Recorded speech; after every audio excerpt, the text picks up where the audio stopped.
Assalamualaikum warahmatullahi wabarakatuh. Pada kesempatan kali ini, Ibu akan membahas mengenai BUMN. Halo siswa-siswi hebat, sudah siap belajar hari ini? Jika sudah siap, hari ini kita akan belajar mengenai BUMN. BUMN itu sendiri merupakan singkatan dari Badan Usaha Milik Negara. BUMN didefinisikan sebagai badan usaha yang seluruh atau sebagian besar modalnya dimiliki oleh negara melalui penyertaan secara langsung yang berasal dari kekayaan negara yang dipisahkan.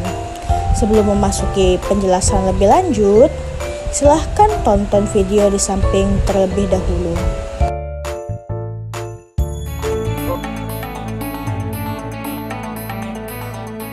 Kementerian Badan Usaha Milik Negara telah membuktikan diri dengan beragam capaian dalam membangun bangsa. Didukung 118 BUMN dengan aset Rp4.664 triliun, BUMN mengintegrasi pembangunan Indonesia melalui kemaritiman dan ketahanan, infrastruktur dan konektivitas, kedaulatan pangan dan energi, serta kesejahteraan masyarakat. Pembangunan jalan tol, pembangkit listrik tenaga uap, kepelabuhan dan kebandaraan, eksplorasi dan produksi minyak dan gas, serta belanja modal untuk program usaha kerakyatan merupakan bukti nyata capaian yang telah dilakukan dengan belanja modal RKAP BUMN 2015 sebesar Rp322,76 triliun yang melibatkan 25 BUMN. Tol Bekasi Cawang Kampung Melayu (BCKAYU) yang mangkrak selama 17 tahun, hanya dalam kurun waktu 1 tahun setelah diambil alih oleh BUMN, kini telah terrealisasi 33,9%. Bukan hanya itu, masalah finansial untuk pembangunan tol Trans Sumatera kini bukanlah menjadi hambatan. Dibuktikan dengan dilaksanakannya groundbreaking di tahun 2015.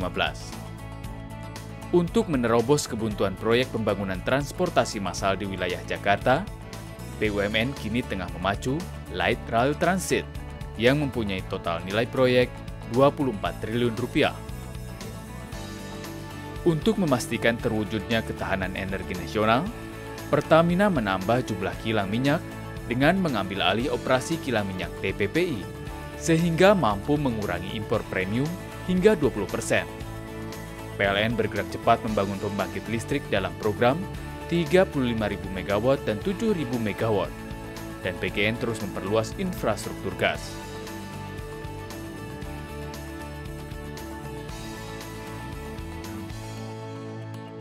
Guna mengembangkan infrastruktur maritim, BUMN Kepelabuhan Pelindo akan mengerjakan proyek strategis infrastruktur maritim di 45 lokasi, dengan total nilai investasi Rp109,3 triliun.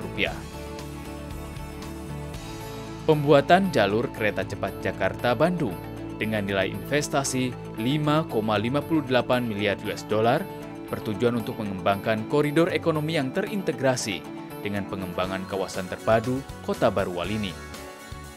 Kementerian BUMN pun berperan penting dalam mendukung strategi nasional inklusi keuangan dengan memperluas akses keuangan masyarakat. Salah satu program yang digulirkan adalah Kredit Usaha Rakyat atau KUR melalui 3 bank BUMN, BRI, BNI, dan Mandiri. Dengan pengalaman dalam melayani negeri melalui perusahaan-perusahaan yang hadir di tengah masyarakat, Kementerian BUMN siap berperan dan terdepan dalam pembangunan Indonesia.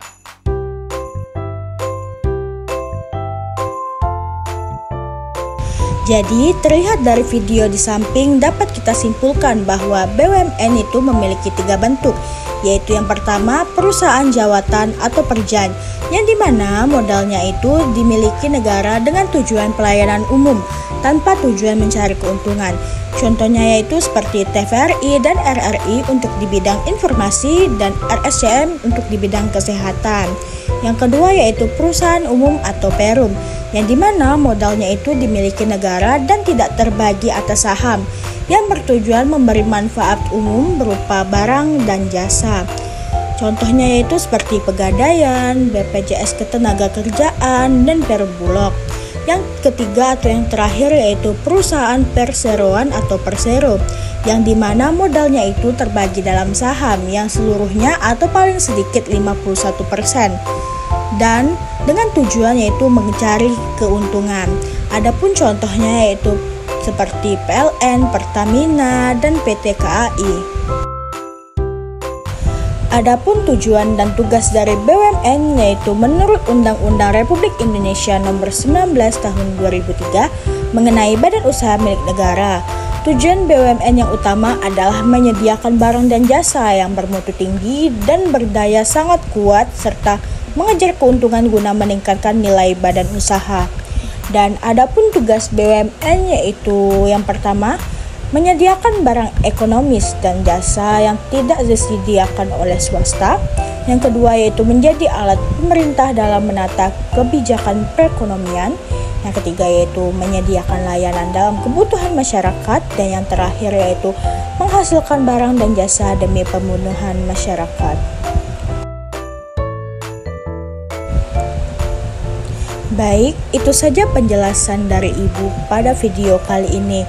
Semoga video ini dapat bermanfaat bagi kalian semua dan kalian semua dapat memahami lebih lanjut mengenai Badan Usaha Milik Negara.